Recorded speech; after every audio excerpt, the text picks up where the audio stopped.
Kottarakkara seat CPM-ന് ഉറപ്പായി. എന്താണെന്നല്ലേ, കൊട്ടാരക്കരയിൽ സർപ്രൈസ് സ്ഥാനാർത്ഥിയെ കോൺഗ്രസ് അവതരിപ്പിക്കുകയാണ്. ആരാണെന്നല്ലേ, ഇതേ നോക്കിയേ, അഖിൽ കോട്ടാത്തല. ആരാണ് അഖിൽ കോട്ടാത്തല? ബിഗ് ബോസ് എന്ന് പറയുന്ന ഒരു വാണം പരിപാടിയുടെ വിന്നർ, കോൺഗ്രസിൻ്റെ സ്ഥാനാർത്ഥിയാവാനുള്ള യോഗ്യതയാണ്.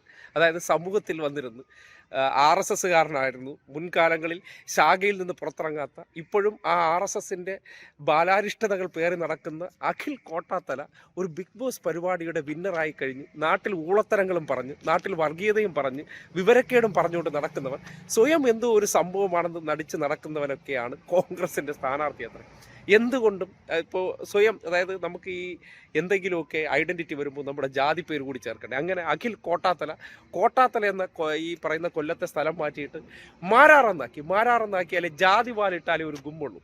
അപ്പോൾ തന്നെ എന്താണ് ഇനമെന്ന് മനസ്സിലാക്കാൻ പറ്റുമല്ലോ. ഇങ്ങനെയുള്ള സമൂഹത്തിന് വലിയ ശല്യവും വലിയ ബാധ്യതയായിട്ടുള്ളവരെയൊക്കെയാണ് കോൺഗ്രസ് സ്ഥാനാർത്ഥിയാക്കുന്നുണ്ടെങ്കിൽ ഇവിടങ്ങളിലൊക്കെ ഒന്ന് ഇടതുപക്ഷം ടെൻഷൻ അടിക്കേണ്ട കാര്യമില്ല. രാവിലെ 8 മണിക്ക് പെട്ടി പൊട്ടിക്കുമ്പോൾ ഒരു വെടിയേക്കും. അത് അഖിൽ കോട്ടാത്തല അതോടുകൂടി രാഷ്ട്രീയത്തിൽ അന്ത്യശ്വാസം വലിക്കുകയാണ്. അതാണ് സംഭവിക്കാൻ പോകുന്നത്. നേരത്തെ നമുക്കറിയാം, നന്മമരം ഫിറോസ് കുന്നും പറമ്പില്ല ഇതുപോലെ കൊണ്ടുവന്ന് അവതരിപ്പിച്ചു. എന്താണ് അവസ്ഥയെന്ന് നിങ്ങൾക്ക് പറഞ്ഞു തരേണ്ട കാര്യമില്ലല്ലോ. KT ജലീലിനെ ഇപ്പോൾ അങ്ങ് മല മറിച്ച് കളയുന്നതാണ് കരുതുന്നത്.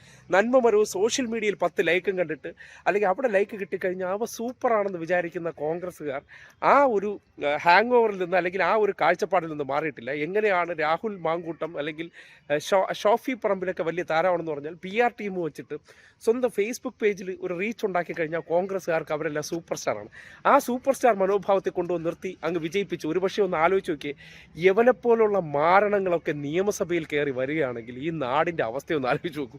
കോൺഗ്രസ്സുകാർക്ക് സ്ഥാനാർത്ഥിയെ, അത് രാഹുൽ ഈശ്വർ, ഈ പറയുന്ന ഈ അഖിൽ മാരണം തുടങ്ങി സമൂഹത്തിന് വലിയ ശല്യമായി മാറിയിട്ടുള്ള, അല്ലെങ്കിൽ ഈ നാടിന് തന്നെ ഇത്തരം, ഞാൻ പറയില്ലേ, ചില സമയത്തൊക്കെ ഇവൻ്റെയൊക്കെ വായിൽ, കാര്യം കുറേ സമയം മോഡിയെ പിന്താങ്ങി പറഞ്ഞുകൊണ്ടിരിക്കും.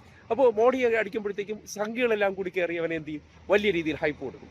പിന്നീട് കോൺഗ്രസിൻ്റെ കൈയടി കിട്ടാൻ വേണ്ടി ഏതെങ്കിലും സന്ദർഭത്തിൽ ഇന്ത്യ പാക് പ്രശ്നമൊക്കെ ഉണ്ടായ സമയത്ത് ഇവൻ കയറി ഇതുപോലെ മോഡിയെ ഒന്ന് കുറ്റം പറഞ്ഞ് ഡയലോഗ് അടിച്ചു. എന്ന് പറഞ്ഞാൽ ഇവനായിരുന്നെങ്കിൽ അങ്ങോട്ട് ചെന്ന് മറ്റേ അതിർത്തിയിൽ നിന്നിരുന്നെങ്കിൽ ആ പാകിസ്ഥാൻ്റെ ഏരിയ മുഴുവൻ ഇവ എന്ത് ചെയ്തേനെ, ഒറ്റയ്ക്ക് തകർത്തേനെ. അപ്പോഴേ വണ്ടിയും പിടിച്ച് അവിടെ കൊണ്ടുവന്ന് അതിർത്തിയിലാക്കി കൊടുക്കേണ്ടതായിരുന്നു.